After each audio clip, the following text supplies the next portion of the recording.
Hello दोस्तों, आप सभी का स्वागत है आपके यूट्यूब चैनल केडी क्लास में। और मैं हूं केडी पब्लिक स्कूल संचालक आर्य कुमार। और आज हम व्याकरण से लाए हैं वर्ण को। देख रहे होंगे वर्ण किसे कहते हैं और वर्ण की पूरी अंदान खानदान सब को लेकर आए हैं। तो आप मेरे चैनल में बने रहें और वीडियो को देखें। और आप अगर मैट्रिक और इंटर के अगर एग्ज़ाम देने वाले बच्चे हैं तो आप इस चैनल के माध्यम से बेहतर व्याकरण की तैयारी कर पाएंगे और आपको 100% सफलताएँ मिलेगी इससे। तो आप वीडियो में बने रहें और देखें क्वेश्चन कि आपके समक्ष है कि वर्ण किसे कहते हैं। क्या है वर्ण किसे कहते हैं? तो सबसे पहले वर्ण क्या होता है इसके बारे में जान लें हम लोग कि वर्ण होता क्या है। तो वर्ण उस मूल ध्वनियों को कहते हैं। किसे? वर्ण उस मूल ध्वनियों को कहते हैं जिसका खंड या टुकड़ा नहीं किया जा सके। जैसे में आप देख रहे हैं कि अ है, हर्षई है, स हलंत है, ख हलंत है, ग और र है। यह सभी एक वर्ण है। अगर इसे स को केवल बात किया जाए तो स वर्ण नहीं होगा। जब स में हलंत होगा तब जाकर यह वर्ण होगा। स केवल अपने आप में वर्ण नहीं होता है, इस बात को आप लोग ध्यान रखेंगे। यह वर्ण नहीं है और यह वर्ण है। तो आप लोग देख रहे हैं वर्ण है इत्यादि हैं।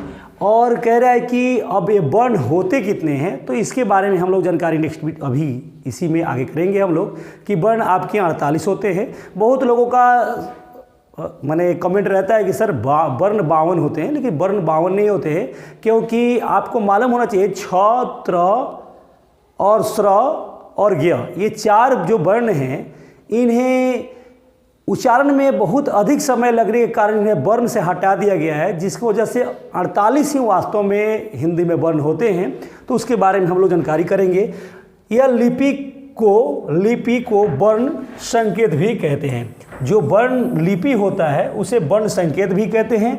और वर्णों के समूह को क्या कहते हैं? कह रहा है वर्णों के समूह को वर्णमाला कहते हैं। क्या कहते हैं? वर्णों के समूह को वर्णमाला कहते हैं। तो सबसे पहले आपने क्या देखा कि वर्ण उस मूल ध्वनियों को कहते हैं जिसका खंड या टुकड़ा नहीं किया जा सके।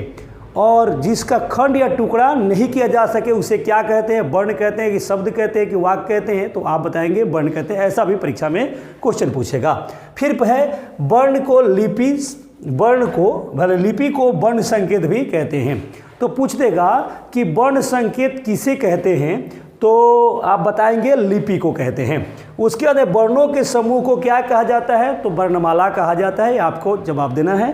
फिर पूछ रहा है हिंदी में वर्ण कितने होते हैं? तो हिंदी में 48 वर्ण होते हैं। कितने वर्ण होते हैं? 48 होते हैं। ये भी हम बताएंगे आपको 48 वर्ण कैसे होते हैं। चलिए देखिए, यह बता रहा है कि वर्ण के कितने भेद होते हैं। तो वर्ण के 2 भेद होते हैं। कितने भेद होते हैं? वर्ण के 2 भेद होते हैं। एक का नाम है स्वर्ण वर्ण, दूसरा का नाम है व्यंजन वर्ण।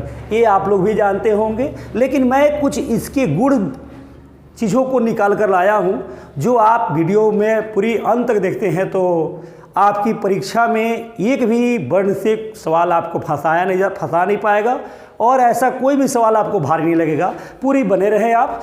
तो वर्ण के कितने होते हैं? तो 2। एक का नाम है स्वर्ण वर्ण, दूसरा का नाम है व्यंजन वर्ण। अब स्वर्ण वर्ण किसे कहते हैं आपके मन में चल रहा होगा। तो स्वर्ण उन वर्णों को कहते हैं जिनके उच्चारण में किसी दूसरे वर्ण की सहायता नहीं ली जाती। से नीचे लिखा है स्वर्ण वर्ण उन वर्णों को कहते हैं जिनका उच्चारण किसी दूसरे वर्ण की सहायता के बिना होता है। तो उसे हम क्या कहते हैं? स्वर्ण वर्ण। स्वर्ण वर्ण में है कि दूसरे वर्ण की सहायता नहीं ली जाती है। इस बात को आपको याद रखना है। क्या स्वर्ण वर्ण किसे कहते हैं? तो जिसमें दूसरे वर्ण की सहायता नहीं ली जाती है। और स्वर वर्ण जो होते हैं वह 11 होते हैं। कितने होते हैं? स्वर वर्णों की संख्या होती है 11। कितनी होती है? 11। जो यहाँ आपको बताया भी गया है कि स्वर्ण वर्ण 11 होते हैं। कितने होते हैं? 11 होते हैं। कौन कौन है? तो अ है, आ है, हर्षई है, दीर्घई है, हर्षऊ है, दीर्घऊ है, री है, ए है, ए है, ओ है, औ है। ये आपके स्वर्ण वर्ण पूरी 11 है। तो इसे आप याद रखेंगे। तो आपने देखा कि वर्ण कितने होते हैं? तो वर्ण होते हैं 48। वर्ण कितने प्रकार के होते हैं? तो 2 प्रकार के, एक स्वर्ण वर्ण और दूसरा व्यंजन वर्ण। स्वर्ण वर्ण कितने होते हैं? तो 11 होते हैं। और 11 कौन कौन है? यहाँ अ से लेकर के औ तक दिख रहे होंगे। फिर कह रहे स्वर्ण वर्ण कितने प्रकार के होते हैं? यही सवाल हो गया है। तो स्वर्ण वर्ण जो होते हैं वह दो प्रकार के होते हैं। स्वर वर्ण भी, वर्ण यहाँ है मूल स्वर और दूसरा है संयुक्त स्वर। अब आए नोट। स्वर वर्णों के उच्चारण में कंठ तालु का उपयोग होता है। आप लोगों को उच्चारण स्थान पढ़े होंगे, जैसे कि क, अ, प, च, ट, इस सब का उच्चारण स्थान क्या है। तो आपको ये पता जरूर रखना है कि स्वर्ण वर्ण के उच्चारण में कंठ और तालु का उपयोग होता है, बस दो ही का उपयोग होता है। जो भी कोई स्वर्ण वर्ण हो तो उसमें कंठ और तालु का ही उपयोग होता है और जीभ होष्ठ का उपयोग नहीं होता है। ठीक है, तो स्वर्ण वर्ण कितने होते हैं? 11 होते हैं, अभी आपको बताए हैं, ये वाला चीज़ देखे हैं। तो कह रहे हैं कि मूल स्वर में मूल स्वर कौन कौन है? तो अ है, आ है, हर्षई है, दीर्घई है, हर्षऊ है, दीर्घऊ है, ये वाला नहीं होगा, ए, ओ और री है। ये आपके मूल स्वर है। आपसे परीक्षा में दे देगा, इसमें से किसी एक को देगा और पूछ लेगा कि मूल स्वर निम्न में कौन से हैं। तो आपको इस बात में को याद रखना है कि अ, आ, हर्षई, दीर्घई, हर्षऊ, दीर्घऊ, ई, ओ और री है जो कि है मूल स्वर है। जबकि संयुक्त स्वर की बात किया जाए तो ए है और औ है। ए, इसमें ए में अ और ए मिलकर ए बना है, औ बना है, अ और ओ मिलकर के औ बना है। आपसे पूछे भी परीक्षा में पूछ देगा संयुक्त स्वर कितने होते हैं, तो आप बताएंगे संयुक्त स्वर 2 ही होते हैं। कौन कौन? ए और औ होता है। अब आइए मूल स्वर के भेद के बारे में लोग पर जानेंगे कि मूल स्वर के भेद कितने होते हैं। तो मूल स्वर के भी 2 भेद होते हैं। आपने अभी देखा मूल स्वर और संयुक्त स्वर, इसकी किसके भेद है? तो स्वर वर्ण के हैं। और यह मूल स्वर के भी 2 भेद है। एक का नाम है हर्ष स्वर और दूसरा का नाम है दीर्घ स्वर। क्या है? हर्ष स्वर और दीर्घ स्वर। हर्ष स्वर के अंतर्गत आपको आता है आ आता है, हर्षई आता है, दीर्घई आता है, री आता है, ये वाला आता है बस। जबकि दीर्घ स्वर में आता है आ, दीर्घई, दीर्घ ई, दीर्घ उ, ए, ओ, औ। करे इनके उच्चारण में दुगुना समय लगता है, इसीलिए इन्हें दीर्घ स्वर भी कहा जाता है। ठीक है, चलिए आगे देखा जाए। अब आइए व्यंजन वर्ण के बारे में। स्वर्ण वर्ण तो हम लोग पूरी जान गए कि स्वर्ण वर्ण कितने होते हैं? 11 होते हैं। स्वर्ण वर्ण के कितने भेद होते हैं? मूल स्वर और फिर कह रहा है व्यंजन वर्ण किसे कहते हैं? तो व्यंजन वर्ण उन वर्णों को कहते हैं जिनके उच्चारण में स्वर वर्ण की सहायता ली जाती है और जिसमें दूसरे वर्ण की सहायता नहीं ली जाती है, उसे क्या कहते हैं? तो अभी हम आपको बताए हैं, उसे स्वर वर्ण कहते हैं। क्या कहते हैं? स्वर वर्ण कहते हैं। जिन वर्णों के उच्चारण में किसी दूसरे वर्ण की सहायता नहीं ली जाती है उसे स्वर वर्ण कहते हैं। जबकि जिन वर्णों के उच्चारण में स्वर्ण वर्ण की सहायता ली जाती है उसे हम कहते हैं व्यंजन वर्ण कहते हैं। ठीक है, अब व्यंजन वर्ण कौन कौन है? तो आपका क है, ख हलंत है, ग हलंत है, घ हलंत है, ये छ हलंत है, त हलंत है, थ हलंत है, द हलंत है, भ हलंत है, म, ये सभी में हलंत हैं। ये अगर हलंत नहीं है तो यह वर्ण नहीं कहलाएंगे। ठीक है, चलिए अब हम लोग जानेंगे कि व्यंजन वर्ण के कितने भेद होते हैं। व्यंजन वर्ण के कितने भेद होते हैं? तो व्यंजन वर्ण के 3 भेद होते हैं। कौन कौन? यहाँ लिखा भी गया है, व्यंजन वर्ण के 3 भेद होते हैं। कौन कौन? एक है स्पर्श व्यंजन, दूसरा है अंतस्थ व्यंजन, तीसरा है उष्ण व्यंजन। ठीक है, व्यंजन वर्ण के कितने भेद होते हैं? 3। और जबकि स्वर वर्ण के कितने भेद होते हैं? 2 ही थे। ठीक है, तो यह स्पर्श व्यंजन, अंतस्थ व्यंजन और उष्ण व्यंजन हैं। अब स्पर्श व्यंजन की संख्या कितनी होती है? तो स्पर्श व्यंजन की संख्या आपकी होती है 25 होती है। कितनी होती है? 25 होती है। क वर्ग से लेकर प वर्ग तक की जो वर्ण है वह आपका स्पर्श व्यंजन कहलाते हैं। जैसे यहाँ देख रहे होंगे क वर्ग से लेकर प वर्ग तक। क वर्ग से प वर्ग तक का कहने का मतलब है, क वर्ग का मतलब होता है, क वर्ग का मतलब है क, ख, ग, घ, अंग। तो इसी प्रकार चौवर्ग का मतलब हो जाएगा च, छ से यहाँ तक। इसीलिए बताया गया है क वर्ग से लेकर प वर्ग तक की संख्या को हम स्पर्श व्यंजन कहते हैं और इनकी संख्या होती है 25 होती है। तो आपके परीक्षा में पूछ देगा कि स्पर्श व्यंजन कितने होते हैं, तो आप बताएंगे 25 होती है। फिर पूछ देगा व्यंजन वर्ण के कितने भेद होते हैं, तो आप बताएंगे कि 3 भेद होते हैं। ठीक है, कौन कौन? तो स्पर्श है, अंतस्थ है, उष्ण है। फिर आपका है अंतस्थ व्यंजन। अंतस्थ व्यंजन 4 होते हैं। कौन कौन? य, र, ल, व। आपने देखा कि अंतस्थ वर्ण कितने होते हैं? तो अंतस्थ वर्ण 4 होते हैं। कौन कौन? य है, र है, ल है, व है। जबकि उष्ण व्यंजन की बात किया जाए तो उष्ण व्यंजन भी 4 होते हैं आपके। तालब स, मूर्धन्य स, दंस और ह होते हैं। तो आपसे इसमें परीक्षा में दे देगा कि लौ कौन सा वर्ण है, लौ कौन सा वर्ण है, आपसे परीक्षा में पूछेगा लौ कौन सा वर्ण है। अब ऑप्शन में आपको दे देगा कि अंतस्थ व्यंजन है, अंतस्थ व्यंजन है, कि उष्ण है, कि स्पर्श व्यंजन है, कि कोई नहीं है, कि कोई नहीं। तो आपका जवाब मेरे दोस्त होना चाहिए कि लौ कौन सा वर्ण है। तो यहाँ देख रहे हैं य र लौ, लौ कौन सा है, अंतस्थ व्यंजन है, तो आपका ये सही होगा और ये वाला गोला को आपको रंगना होगा। इस तरह की परीक्षा में आपके क्वेश्चन दिया जाएगा और आपको मारना होगा। उसी प्रकार आपसे पूछ देगा कि उष्ण व्यंजन निम्न में कौन है, इसमें से एक उष्ण व्यंजन रहेगा और अदर व्यंजन को डाल दिया जाएगा और आपसे पूछा जाएगा। तो आपने देखा कि व्यंजन वर्ण कितने होते हैं, व्यंजन वर्ण के कितने होते हैं, 3 होते हैं, स्पष्ट, अंतस्थ, उष्ण। अस्पष्ट व्यंजन होते हैं 25, अंतस्थ व्यंजन होते हैं 4। जो अंतस्थ अ से अंतस्थ है, य अ से ही जैसा लग रहा है, य र ल व, य र ल व के 4 जो वर्ण है, पहला वह अंतस्थ वर्ण है और उष्ण वर्ण में है तालव स, मूर्धन्य स, दंत स और ह है। तो आपको ये याद रहना चाहिए कि ये इसमें से भी पूछ देगा कि उष्ण व्यंजन निम्न में कौन है, अंतस्थ व्यंजन निम्न में कौन है, स्पर्श व्यंजन कौन से हैं। तो ये और वर्ण की परिभाषा तो आप जान ही गए कि जिन वर्णों के उच्चारण में किसी स्वर वर्ण की सहायता ली जाती है उसे हम व्यंजन वर्ण कहते हैं। फिर आगे देखिए, आगे है मात्राएं। मात्राएं कितने होते हैं, मात्राएं किसे कहते हैं, सॉरी, मात्राएं किसे कहते हैं। तो व्यंजन वर्णों के उच्चारण में जिन स्वर मूलक चिन्हों का व्यवहार होता है उन्हें मात्राएं कहते हैं। क्या कहते हैं, व्यंजन वर्णों के उच्चारण में, व्यंजन वर्णों के उच्चारण में जिन स्वर मूलक चिन्हों का व्यवहार होता है उसे हम मात्राएं कहते हैं। और मात्राएं होती हैं, यह होती हैं मात्राएं 10 होती है। कितनी होती हैं, 10 होती हैं, मात्राएं 10 होती हैं, आपको मालूम होना चाहिए। और संयुक्त व्यंजन आपके होते हैं 4, जो छ, त्र, स्र और ज्ञ है। यही जो वर्ण है यह संयुक्त वर्ण कहलाते हैं और यह स्वतंत्र वर्ण नहीं है। क्या है, स्वतंत्र वर्ण नहीं है, नहीं है, इसीलिए इन्हें हिंदी के वर्ण में नहीं लिया जाता है ना। तो इन्हें यह संयुक्त व्यंजन में इन्हें डाल दिया गया है। तो आपसे पूछा जाए कि वर्ण कितने होते हैं तो आप बताएंगे 48 होते हैं। कितने होते हैं, 48 होते हैं। अगर इन 4 को जोड़ दीजिएगा तब आपका 52 हो जाएगा, लेकिन इन 4 को वर्ण के अंतर्गत नहीं रखा जाता है। इसमें लिखा भी गया है कि संयुक्त व्यंजन 4 होते हैं। कितने होते हैं, 4 होते हैं, छ, त्र, स्र और ज्ञ। यह स्वर या स्वतंत्र वर्ण नहीं है, इसलिए हिंदी वर्णमाला में इन्हें स्थान नहीं दिया जाता।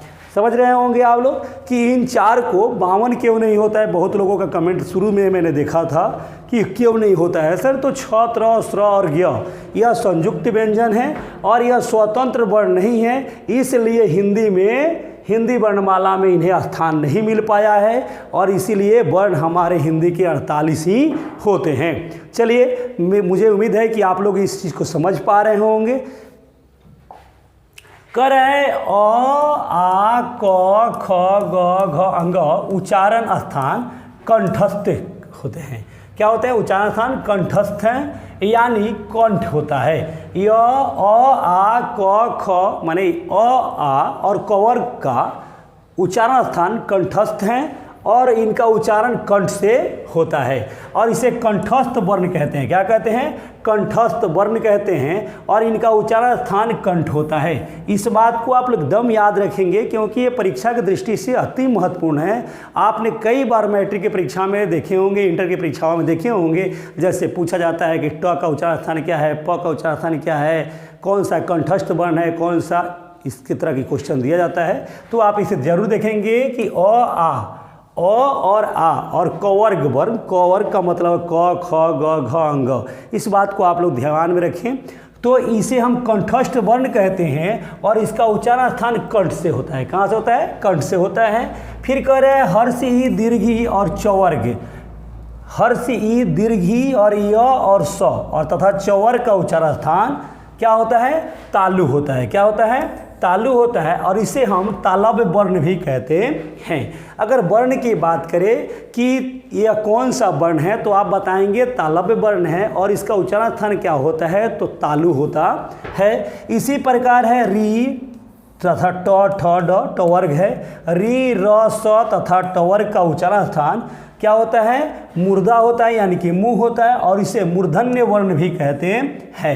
वर्णों की बात करें तो आप मूर्धन्य वर्ण बताएंगे और उच्चारण स्थान की बात करें तो मूर्धा बताएंगे यानी कि मुंह होता है।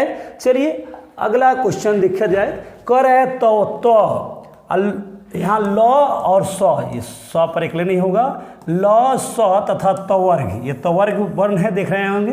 तवर्ग का मतलब त थ द ध न, यानी ल और स तथा तवर्ग का उच्चारण स्थान क्या होता है तो दंत होता है यानी दांत होता है और इससे हम दंत वर्ण भी कहते हैं। कौन सा वर्ण कहेंगे दंत वर्ण। ल स और तवर्ग का उच्चारण स्थान दांत होता है, लेकिन अगर वर्णों की बात किया जाए तो हम लोग कहेंगे कि ये सर दंत वर्ण है। ठीक है, इसी प्रकार आप देख रहे होंगे हर्षऊ दीर्घऊ और पवर्ग। हर्षऊ दीर्घऊ तथा पवर्ग का उच्चारण स्थान क्या है ओष्ठ है, ओष्ठ है, जबकि इसे ओष्ठे वर्ण कहा जाता है। फिर उसी प्रकार आप देख रहे होंगे री र स तथा टवर्ग वर्ण का उच्चारण स्थान मूर्धा होता है। क्या होता है मूर्धा होता है और इसका जो वर्ण बनता है वह मूर्धन्य वर्ण बनता है और इसका मूर्धा होता है। तो आप लोगों ने इसे देखें।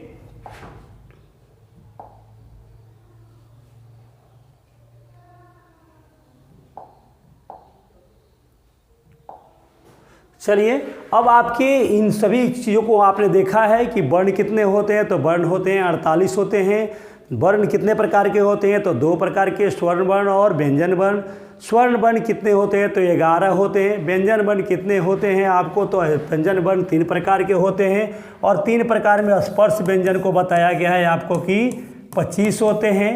अंतस्थ व्यंजन की बात अगर किया गया है तो आपका होता है अंतस्थ व्यंजन आपका 4 होता है, जो य र ल और व, इसे जरूर आप याद रखेंगे।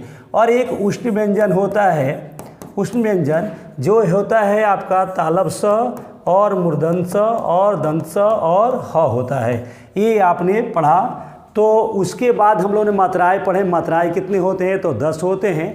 अब इन सभी चीज़ों को जो हम लोगों ने पढ़े हैं, उच्चारण स्थान के बारे में पढ़े, जिससे कंठ का कि कवर्ग वर्ण का उच्चारण स्थान कंठ होता है। इसी प्रकार के सभी अब ऑब्जेक्टिव क्वेश्चन को हम आपके पास लाए हैं। आप वीडियो में बने रहें और वीडियो अच्छा लगे तो लाइक कमेंट सब्सक्राइब करेंगे और कमेंट में मुझे बताएंगे कि यह वीडियो कैसा लगा है।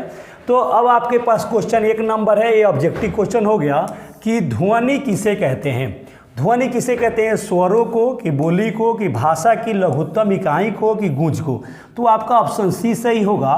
भाषा की लघुत्तम इकाई को क्या कहते हैं हम लोग तो ध्वनि कहते हैं। चलिए अगला क्वेश्चन है आपका, कर है निम्नलिखित अक्षरों में कौन व्यंजन है। अ है कि उ है कि ई है कि घ है। तो आपका ऑप्शन डी होगा। अभी मैंने बताया है कि स्वर वर्ण होते हैं, स्वर्ण वर्ण जो होते हैं वह अ आ में का होता है। कौन होता है अ आ का, जबकि अन और अ को छोड़ करके कौन होता है स्वर्ण वर्ण जो होते हैं वह 11 होते हैं, अन और अ को छोड़कर अ आ का। जबकि आपका यहाँ पूछ रहा है कि निम्नलिखित अक्षरों में कौन व्यंजन वर्ण है, तो ये अ तो स्वर्ण वर्ण है, उ भी स्वर्ण वर्ण है, हर्षई भी स्वर्ण वर्ण है, जबकि घ है जो आपका व्यंजन वर्ण है। तो आपका ऑप्शन डी सही होगा। चलिए अगला क्वेश्चन है मेरे दोस्त, कह रहा है निम्नलिखित अक्षरों में कौन स्वर है। स्वर देखना है, अब उसमें देखना था व्यंजन, अब इसमें देखना है स्वर। यहाँ क है, छ है, प है, ई है। तो अभी तो मैंने बताया है कि अ आ का अन और अ को छोड़ करके सभी वर्ण क्या होते हैं स्वर्ण वर्ण होते हैं। तो यहाँ ई लगा है और ई क्या होगा यह स्वर्ण वर्ण होगा और आपका ऑप्शन डी सही होगा। देख रहे हो कितनी मजेदार क्वेश्चन है आपके पास। करें नागरी वर्णमाला में कितने अक्षर हैं। तो आपको मैंने अभी बताया है कि हिंदी वर्णमाला में हिंदी वर्णमाला में 48 अक्षर हैं। कितने हैं? 48। 52 गलती से भी आप सही नहीं मारेंगे क्योंकि आपका गलत हो जाएगा। 52 नहीं होते हैं, 48 सही होते हैं, है ना। जबकि नागरी वर्णमाला में वर्णों की संख्या मात्र 46 होती है। कितनी होती है? 46 ही होती है। ठीक है, चलिए अगला क्वेश्चन है, कह रहा है क से म तक, क से म तक के व्यंजन अक्षरों का क्या नाम है। तो क से म तक यानी क वर्ग से लेकर के प वर्ग तक के व्यंजन के वर्णों का नाम है स्पर्श व्यंजन। क्या है? स्पर्श व्यंजन। इनकी संख्याएं जो होती है वह 25 होती है। कितनी होती है? स्पर्श व्यंजनों की संख्याएं 25 होती हैं। उष्ण व्यंजनों की संख्याएं 4 होती है। अंतस्थ व्यंजनों की संख्या 4 होती है। ये कोई आपका व्यंजन ही नहीं है। चलिए अगला क्वेश्चन मेरे दोस्त, कह रहा है य र ल व को कौन व्यंजन कहते हैं। अभी मैंने बताया है य र ल व को अंतस्थ व्यंजन कहते हैं और आपका ऑप्शन सी सही होगा। चलिए अगला क्वेश्चन है, तालब स मूर्धन्य स दंश ह को कौन व्यंजन कहते हैं। स्पर्श व्यंजन कहते हैं कि उष्ण की, अंतस्थ की, मृदु। तो आपका ऑप्शन बी सही होगा। इसे हम उष्ण व्यंजन भी कहते हैं। अगला क्वेश्चन है घ। घ अक्षर व्यंजन के किस वर्ग में आते हैं। घ तो घ क वर्ग में आता है, पूछ रहा है कि ट वर्ग में कि च वर्ग में कि त वर्ग में। तो घ आता है क ख ग घ, यानी कि क वर्ग का यह चौथा वर्ण है। तो इसलिए आपका क वर्ग के अंतर आता है घ, क्योंकि क वर्ग का चौथा वर्ण घ होता है, तो इसमें क वर्ग में आएगा। फिर कह रहा है ज अक्षर, कौन सा? ज अक्षर है जो व्यंजनों के किस वर्ग में आता है। क वर्ग में आता है कि ट वर्ग में कि च वर्ग में कि त वर्ग में। तो आप देख रहे होंगे ज का किस में आएगा, तो ऑप्शन सी सही होगा। च वर्ग के अंतर्गत आता है ज, क्योंकि च वर्ग का तीसरा वर्ण होता है। समझ रहे होंगे, क्योंकि आप देख रहे हैं च वर्ग का मतलब है च, छ, ज, झ और य। तो यह ज जो है जो चौवर्ग का तीसरा वर्ण है और ये इसे चौवर्ग वर्ग कहा जाएगा। चलिए अगला है, यहाँ है ड अक्षर व्यंजनों के किस वर्ग में है। क वर्ग में कि ट वर्ग में कि च वर्ग में कि त वर्ग में। तो आपका ऑप्शन बी सही होगा। यह ट वर्ग के अंतर्गत आता है कौन? ड।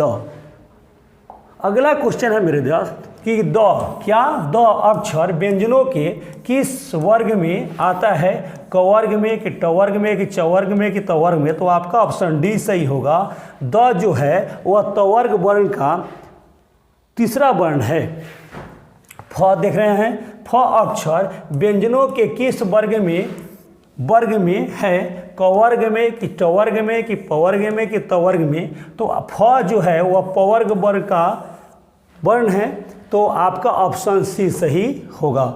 अगला क्वेश्चन है, निम्नलिखित में से किसे वर्ण कहते हैं। वर्ण कहते हैं अ को कि द को कि ह को कि प को। तो अभी मैंने आपको बताया है कि ये द है ना, इसमें हलंत लग जाएगा तो ये भी वर्ण हो जाएगा। क्या हो जाएगा? वर्ण हो जाएगा। ये ह है ना, ये ह में भी हलंत लग जाएगा तो हो जाएगा। ये प है ना, इसमें भी हलंत लग जाएगा तो यह हो जाएगा। लेकिन अभी इसमें किसी में हलंत नहीं है, इसलिए आपका ऑप्शन ये सही होगा। अ है वही एक वर्ण होगा।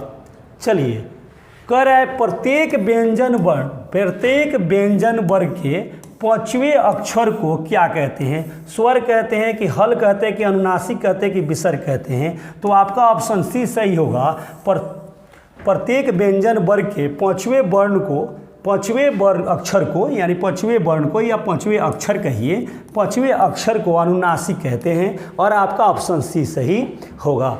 अगला क्वेश्चन है क ध्वनि का उच्चारण स्थान क्या है। कंठ है कि ओष्ठ है कि दंत है कि तालु है।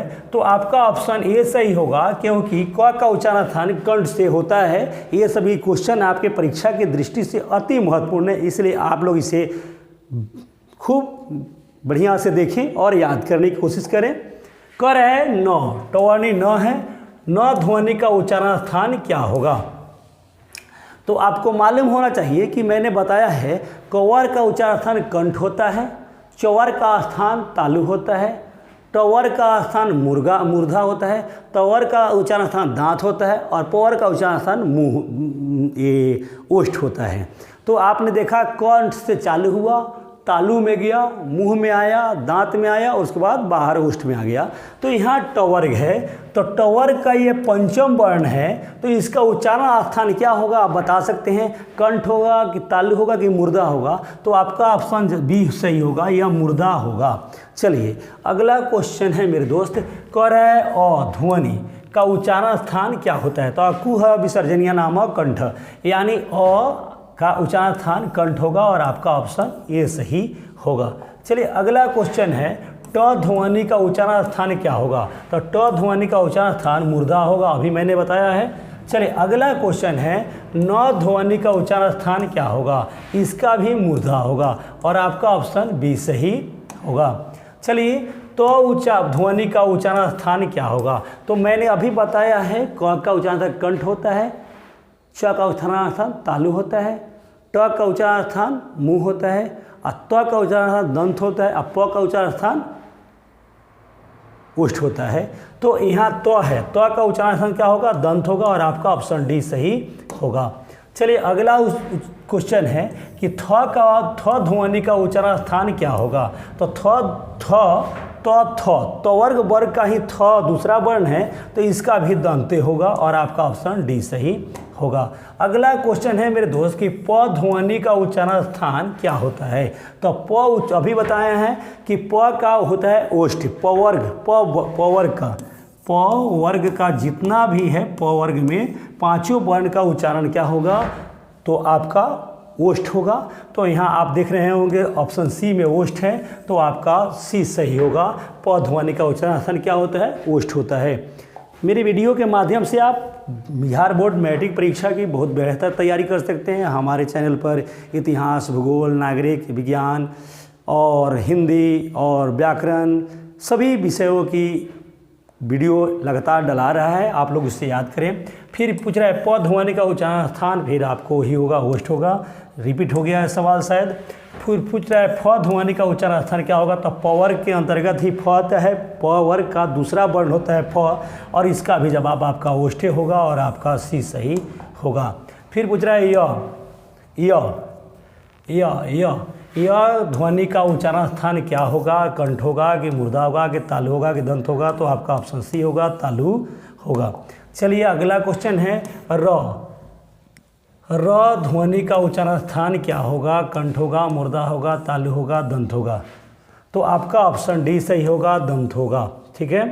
चलिए अगला क्वेश्चन है ल ध्वनि का उच्चारण स्थान क्या होगा? तो आपका जवाब ल का उच्चारण स्थान हो जाएगा आपका ल। कंठ होगा कि मुर्दा होगा कि तालु होगा कि दंत होगा? तो आपका होगा ल का उच्चारण स्थान हो जाएगा आपका ल का तालु हो जाएगा और आपका ऑप्शन सी हो जाएगा।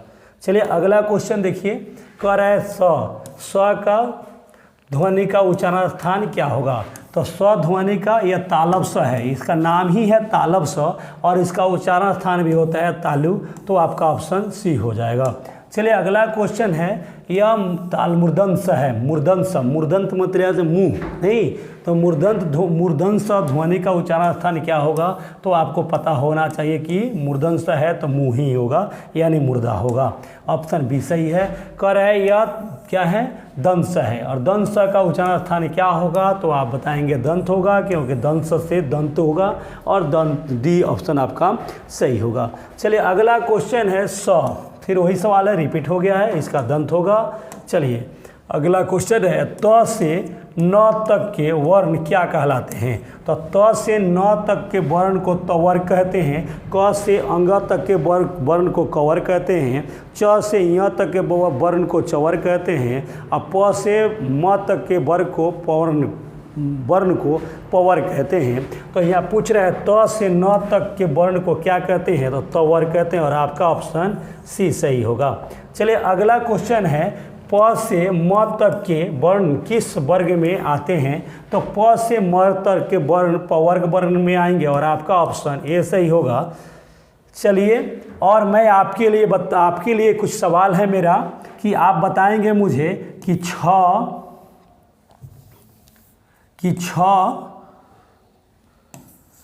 छ तथा भ का उच्चारण स्थान, छ तथा भ वर्ण का उच्चारण स्थान